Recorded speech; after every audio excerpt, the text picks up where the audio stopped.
Hey you guys, it's me Rachel here with Senza Tempo Cane Corso. So wanted to do a video. I've been really busy today. I've had a really hard day today and wasn't going to do a video, but then I just decided that I needed to because I've been kind of making a habit of not making videos on days when I'm not like in the best mood. No, Bella. And or like whenever I've had something happen. And anyway, I just wanted to kind of maybe use this as a platform to kind of talk to you guys about it. So this morning, or really this afternoon, we went to go check on the chickens. We gave them some treats. I bought these like these little worm treats. Dude, no, get out of my face. And no. And what'd I say? Go away. Quit pawing me. Your claws hurt. And so went to go check on them around noon and give them some treats. And then went back out to go check on them around 1 o'clock. And my rooster was gone. My last rooster. So I don't know what's snatching up my birds, but there was no evidence. There was no ploof of feathers that you normally see when a hawk gets one. No sign of any predation at all, but clearly something is getting my chickens. So I was already upset, and I come out, and my chickens, like, they all run to me, and they're all making this sound that they make whenever they're scared. It's kind of like a it's like that. And you think, I'll say this, I've gotten a lot better at recognizing chicken vocalizations, to the point where I can actually do a warning call for my chickens and they listen. Which is something that I've always, that's why I do what I do with the dogs. I love kind of figuring out, decoding animal sounds and behavior, and then trying to duplicate it to get a reaction out of them. And that's how I started when I was really young with the dogs, of just kind of mimicking behaviors that they did and seeing if they would respond to it, and coincidentally they do. Which shouldn't be a surprise. If you speak Chinese to somebody who speaks Chinese, they'll probably respond in kind. So anyway, no, Trinity, get out of my face. Shh, quiet, Bella. So anyway, so I was already kind of upset about that, and my chickens all run to me, and they literally just all crowd me, and I'm sure they're terrified, and because they're a social bird. And they know me, and now their caretaker is gone, their rooster's gone. And they were all very scared. And I respond to that, as their quote-unquote mother. I respond to that, and I want to be able to kind of help them. Bella, be quiet. And I feel a responsibility, an obligation to them, because they come to me for help. And so I decided that I was going to go to the store today and build a much longer chicken run than the run that came with my coop. In fact, honestly, if I would have known that coop was as small as it was, I'm not a typical girly girl, which I'm not really a girly girl, but nonetheless, I'm not as familiar with interpreting feet and inches into a realistic, real to life size. And so I thought, okay, it's a run, right? It's a good sized run. No, it's not at all. So I was like, you know what? I'm just going to build a chicken run. And that way, when it's, when I can't be outside watching my chickens, I will have what I would consider to be a humane sized run for my chickens to be in.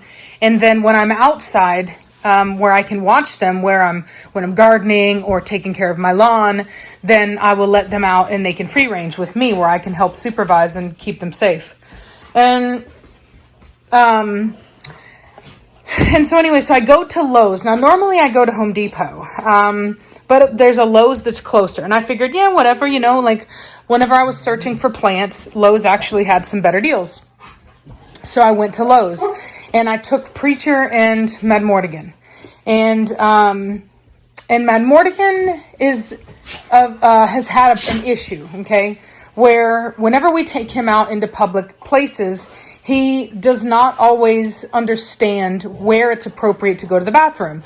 Now, I attribute this to the fact that I got him when he was already close to 5 months of age. He had been kept outside in a kennel, and he didn't really have any understanding of where it's appropriate to use the bathroom at all. And so, like, for example, there's been a couple times where I took him downtown, where I've shown you guys we did a little downtown walk with the dogs. And, like, you know, he would go to the bathroom on sidewalks, which is really annoying. And it's completely inappropriate for the people that... sorry, I got to get Trinity down. She won't get out of my face. And so it's completely... You know, to me, it's inappropriate because, you know, you can't clean it all up. You can try, but there's always going to be remnants, and nobody wants to be stepping in crap when they're trying to have a good time downtown.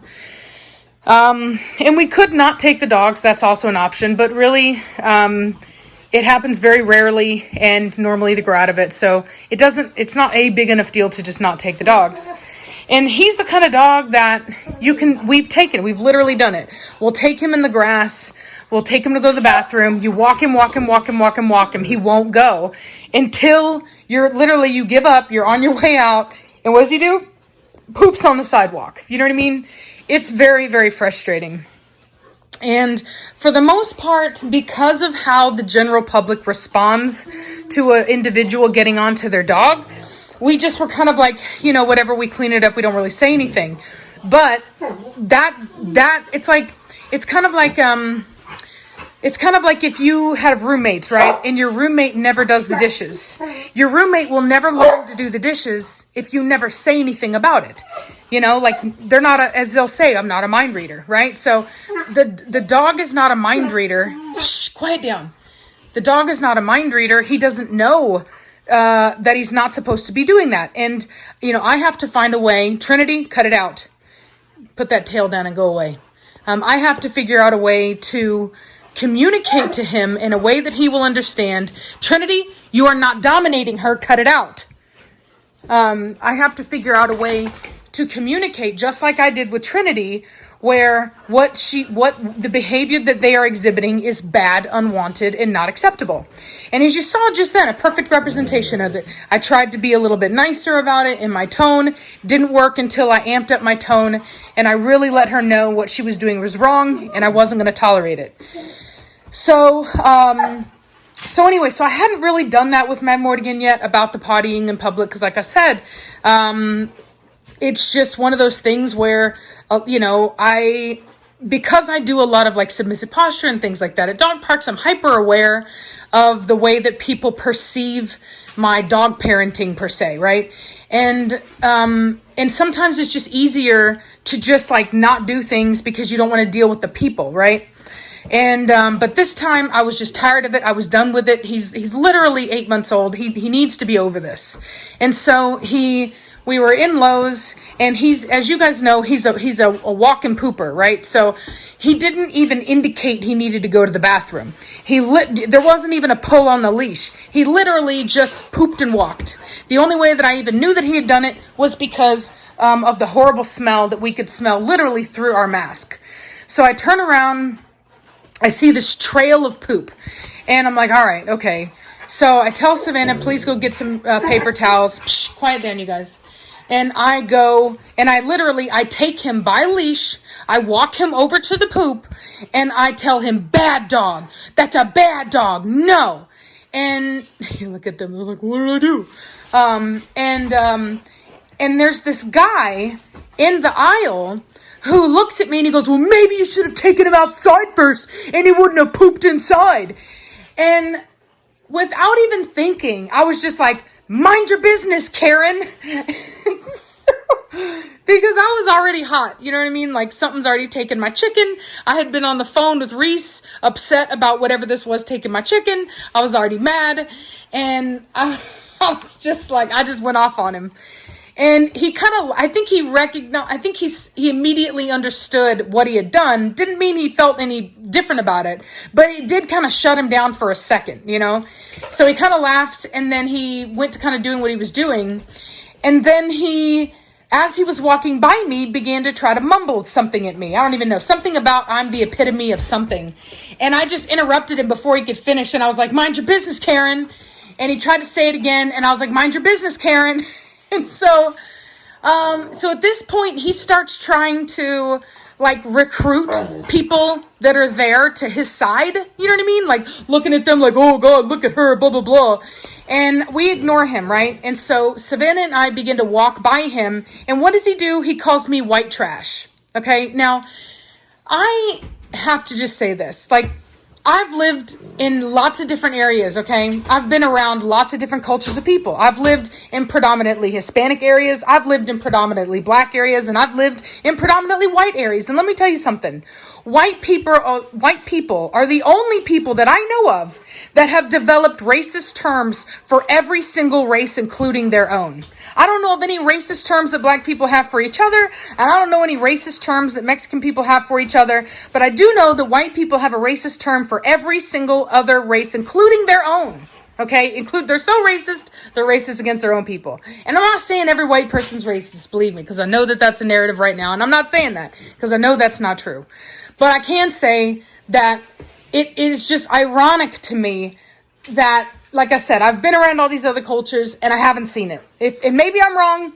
Maybe you can tell me in the comment section if I'm wrong. If there are racist terms that black people have for each other or the Mexicans have for each other, I don't know. I haven't heard them. Puerto Ricans, I don't know. I lived around predominantly Mexicans and black people. And all I can tell you is they don't have racist terms for each other that I ever heard. And so they'll talk shit about, or pardon my French. They'll talk crap about each other. Okay. Don't get me wrong, but they don't have specifically racist terms. Like white trash is a racist thing. It's not just, oh, you're a trashy human being. It's no, you are white trash. You see what I'm saying?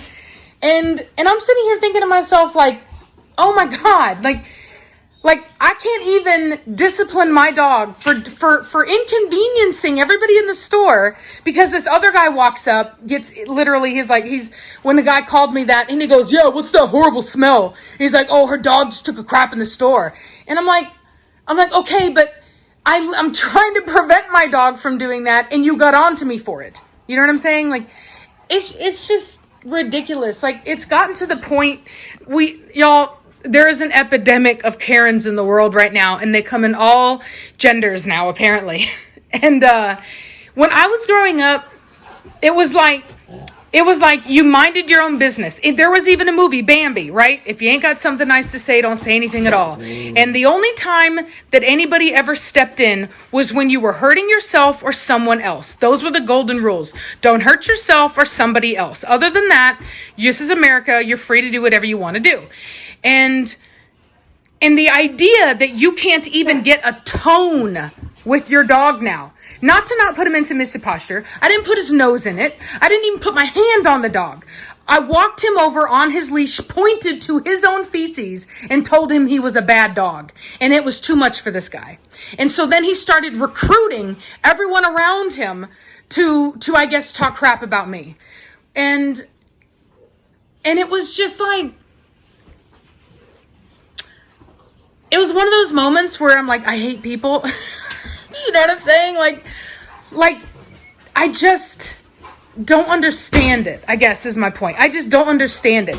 I'm over here trying to raise my dog to be respectful so that you can walk into a store and not have feces smelling because the dog did this. You know what I mean? Like, there's nothing that I can do about it. You know what I'm saying? I took him outside. And that's what I did tell the guy. When he tried to walk by me and he was trying to tell me I'm the epitome of whatever, after I told him, mind your business, Karen, I told him, I said, we did let him go. We did try to let him go. It doesn't mean anything. It would be no difference as if I walked my dog in here versus in my living room. He doesn't recognize a difference. Do you see what I'm saying?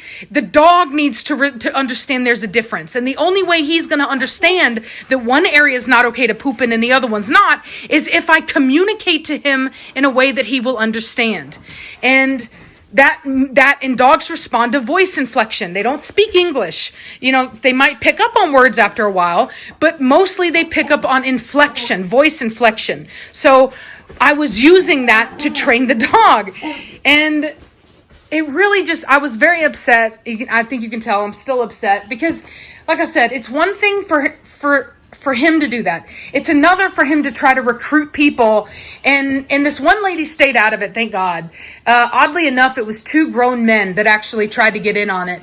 And I think it's because I got so flustered, you know what I mean? Like, I raised my voice when I told him to mind his business, Karen, which I was already kind of hype from my chicken dying earlier, so he kind of caught me on an off point. And I was also mad because my dog had done that. It's embarrassing. I don't want him doing that. I'm trying to correct it. I'm trying to do what is necessary so that they don't have to endure that kind of thing. And it's like, and then I get scolded for it. You know what I mean? And I don't know. It just really frustrated me. And I don't know. I just thought, hey, maybe you guys might want to know about my horrible thing at Lowe's. So nonetheless, then he's talking to the cashier about it. And at that point, I'm literally sitting here like, okay, well, he's literally, they haven't said anything to me, but it's like, well, he's literally turned this whole store against me at this point. So I'm just going to leave. None of the people told him, hey, maybe you should just kind of let it go or whatever. You know what I mean? Like, it was, to me, it was inappropriate for the staff members to even get involved in it. And so I left, and what I did? I went to Home Depot where I normally go. And there's this lady at Home Depot, and we're sitting there, and she's like loving on the dogs, and I just kind of mentioned, I was like, yeah, we just came over from Lowe's. You wouldn't believe the horrible experience we had over there. And I tell her what happened, and she's like apologizing, and she's like, yeah, no, accidents happen. She's like, we let dogs over here all the time, and she's like, you wouldn't believe how often it happens. And she's like, and we wouldn't do that to you. Like, she was just like, that's ridiculous, like, how's a dog supposed to know? And I guess she said she had 3 dogs at home, and she literally apologized for the behavior that was exhibited at Lowe's, including the staff members that didn't step in or at least not acknowledge what the guy was saying. You know what I mean? Not feeding into it. And I don't know what it is about people. I've seen that kind of behavior in it starts in elementary and middle school and whatever, where everybody just, if you say something loud enough, like if you can look at somebody and say, that guy stole something, and he may have not stole anything at all. But if you tell enough people and you say it loud enough, all of a sudden, everybody starts looking and paying attention and listening. And then they think it's true. And you can create this mob mentality for no reason at all, because people don't have any common sense and don't know how to mind their own business. And I don't know. It was just a tough one. It was a tough day. And I don't know.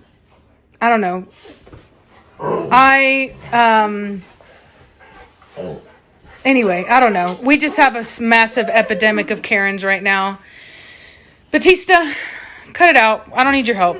And anyway, so I just thought I would share that with y'all. It was crazy. I'm fine now. Like I said, I was actually a lot happier once I spoke to the the Home Depot lady, because she was really nice, and and it was nice to be able to speak to somebody that had a shred of common sense and decency, that understood that I wasn't doing anything wrong, and that there was no reason for him to act that way, nor any of those other people in the store, and that